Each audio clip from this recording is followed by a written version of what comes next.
Uh, Hello everybody. Welcome to Press Pause today. As you can see, I am clearly working on my dark arts to be able to go to Hogwarts. And that's what we're going to talk about on today's video. But before we get into it, I wanted to practice a spell. Vodka Daiquiri. Dad? Dad? Daddy, okay? Dad! Dad, get up!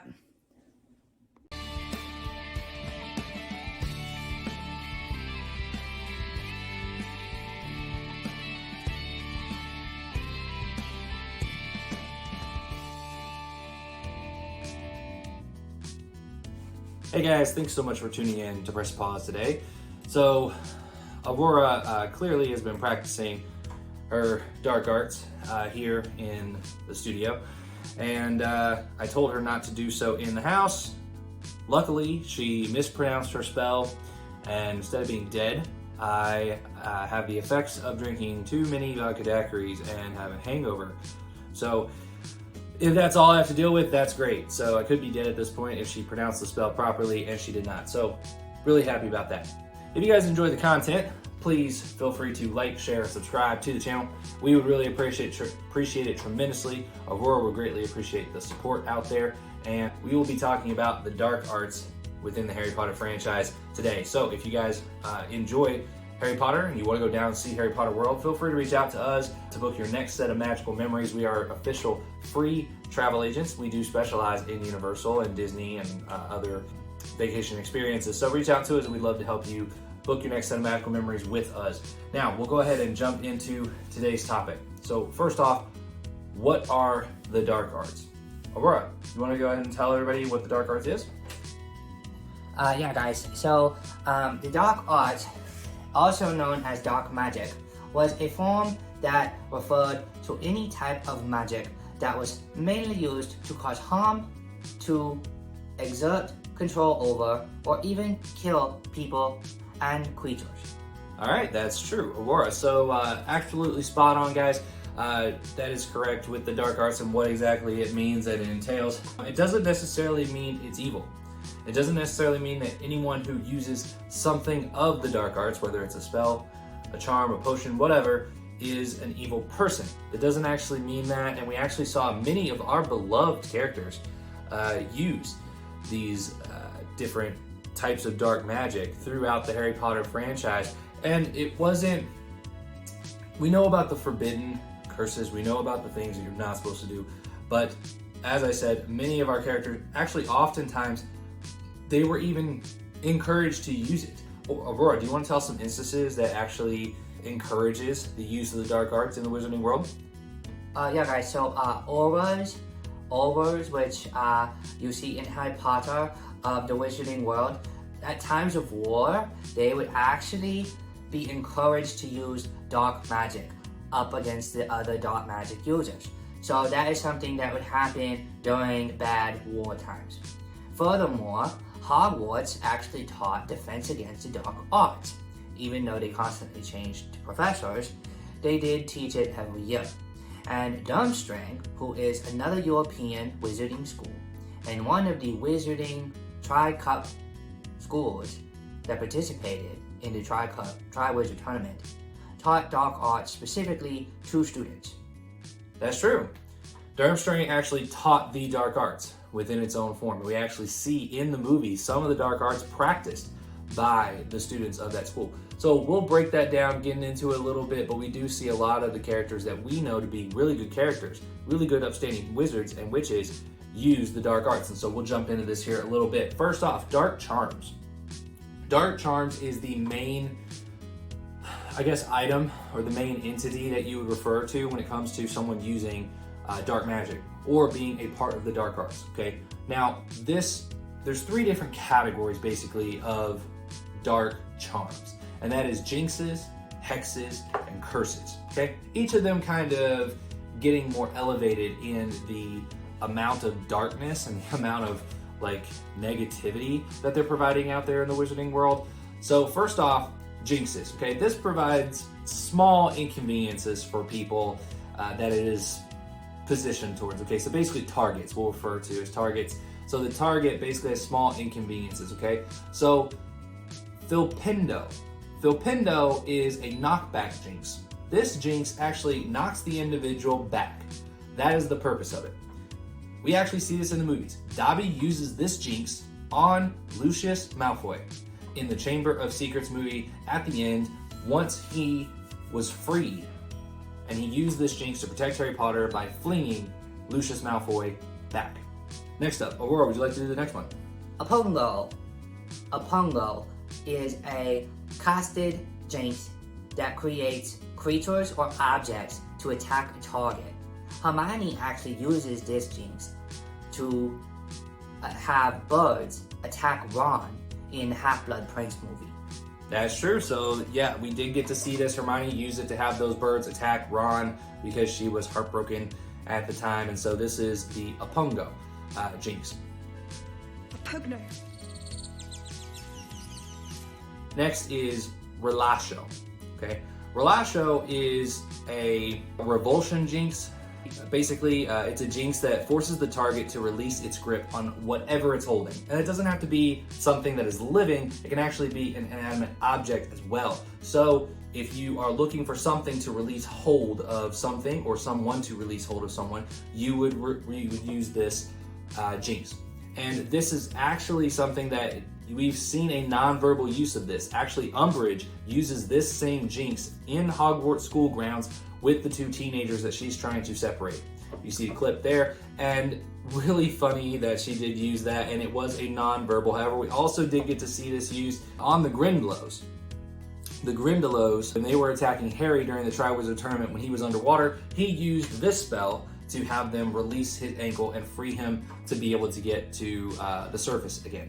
So really cool situation where we got to see twice of that jinx, okay? There's plenty of other jinx that are out there, but it is the smaller one on the dark arts category and less harm that is caused to the targets. So we're gonna kind of move on next to hexes.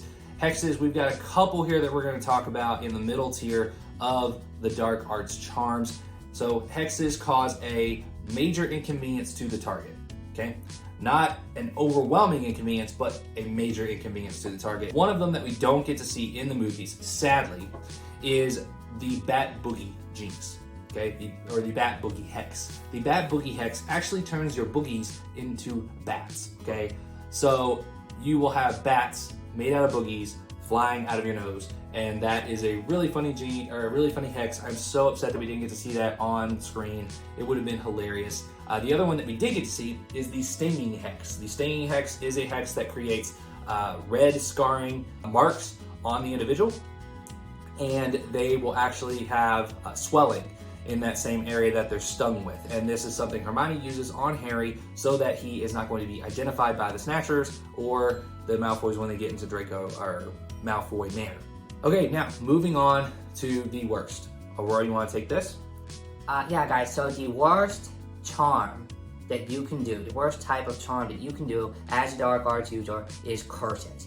Curses are the worst kind of magic to affect a target, and they are very negative impacts to the target. An overwhelming amount of negative effects that happen.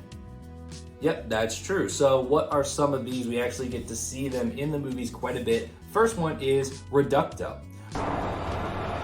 Reducto! Reducto is a curse that actually reduces the target to ashes and dust. Okay, this was used multiple times by Ginny Weasley. She's probably the most famous in the movies for using this spell. It really shows a power level to her that you don't get to see in some of the other characters with her using this. Kind of a surprise and shock when she first uses it in the Room of Requirement, but really awesome curse that she uses there. The next one we get to see is probably the one that we see the most throughout the entire franchise, outside of some of the forbidden curses or the unforgivable curses, and that would be Fiendfire. Fiendfire is a curse that creates enchanted flames, okay, of immense size and heat, and they are capable of destroying almost anything in their path, taking form of gigantic fiery beasts, and we see this many a times. First off, we will see it when Voldemort is battling up against Dumbledore in the Ministry of Magic, and he uses a snake-like creature when he does that battling against Dumbledore. Bellatrix uses this to destroy the Hollow, And so that fiend fire is controlled by her going through the house and destroying it. Dumbledore uses this in the cave where they're retrieving the locket to take off their attackers and destroy all of them underwater. It's actually one of the few things that can destroy that type of creature. We'll probably talk about that creature in another video so you guys can get some more information about them. Durmstrang, who we mentioned, who teaches the dark arts to his students, actually their student when they come in an intro into the school, and he basically like breathes fire and it's a creature that swirls around him. That is actually him using fiend fire. So fiend fire is actually unleashed in front of all the Hogwarts professors by a Durmstrang student, and no one even says anything. So that just goes to tell you that it doesn't necessarily mean you're a dark arts practicer, you're a dark wizard if you're using this. And the other time that we get to see this is when Goyle uses it in the Room of Requirement and falls to his fate in his own fiend fire because he wasn't able to control it. Next is Geminio, okay?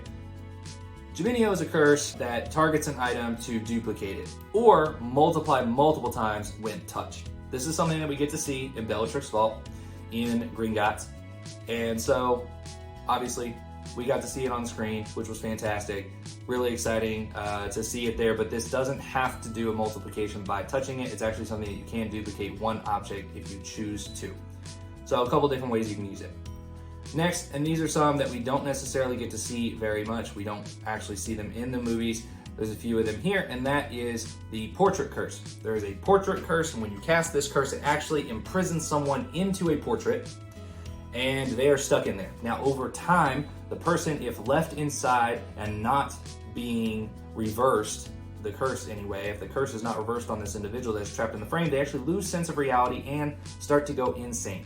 That is the effects of it, and I would imagine at some point, they probably just stay stuck in the picture frame as an insane person running around. So that's a very horrible fate, obviously, you could do to someone. And then there is a sleepwalking curse. This curse actually puts a target into a deep sleep that they may not actually wake up from. So as you can see, there are plenty of crazy curses that are not unforgivable curses. Obviously, we'll talk about the unforgivable ones here real quick. The Crucio curse, or the Cruciatus curse, which is Crucio. That curse creates, torture and crazy amounts of pain to the individual to, usually try to get them to come forward and give you information they don't want to give up, things like that. It's just a different way of torment and torture. We did get to see this a few different times throughout the movies, and yes, it was very painful to watch in many instances. Next is the Imperius curse, which you would say Imperio. For this curse allows you to be able to take control of the individual that you're casting it on and get them to do your bidding. And this is something we did get to see multiple times. We actually got to see Ron Weasley use this curse multiple times in Gringotts when they were breaking into Bellatrix Vault. So interesting that we got to see that by a character that is known to be a good person. Next is the Killing curse, which is Avada Kedavra. And obviously, I think we all know what that is. It is a curse that cannot be blocked. It is a curse that fires a green shot from it, the only green glowing curse that is out there, and it kills when it is cast. So, interestingly enough, that is the last one that we're going to mention. And then potions. Potions is dark magic. It's not necessarily dark magic. There's not only dark potions, there's plenty of other potions. But as you can see from some of the things here that Aurora has displayed, there's many ingredients that can go into the dark arts for potion making. Some of those that we're going to talk about is the regeneration potion. This potion is actually used to regenerate a maimed or disfigured wizard to their original form, basically making them whole again. This was used by Lord Voldemort to come back, and we got to see that in the Goblet of Fire at the end when he was able to regenerate back to his original form. This is the potion that he used to do that. Next is the Draft of Living Death. We did get to see this potion in Professor Slughorn's class on the first day of class. And when this potion was created, he did mention that one drop could kill us all. However, he must have really been exaggerating because this potion that he made everybody make actually isn't a potion that kills, it is a sleeping draft. It actually puts people to sleep. So he must have been exaggerating just to kind of freak out the students on day one. Then you have the Drink of Despair. The Drink of Despair, this is the name of the potion that Professor Dumbledore had to drink when they were in the cave getting the locket, the Horcrux of the locket. So that is one that actually, all it does is as you drink it, it causes immense pain to the drinker. So as we mentioned, you can see it in the Half-Blood Prince movie when they are retrieving the locket. And then the Essence of Insanity. This is one that we didn't get to see, but it is a potion that creates irrational behavior, okay? There's plenty of people that I know that I feel like they probably just drink this daily. Maybe they put it in their coffee or something, because they just don't really make rational decisions pretty much every day. So if you know somebody like that, maybe somebody is spiking their drink with Essence of Insanity. And then you have the Death Potion. The Death Potion actually causes death. It does what it says. It is the potion that you drink it, you come in contact with it, you will die. So that is the different potions that are somewhat on, the dark side of things. As you know, if you watched Harry Potter, there are plenty of potions that are not dark potions in any way.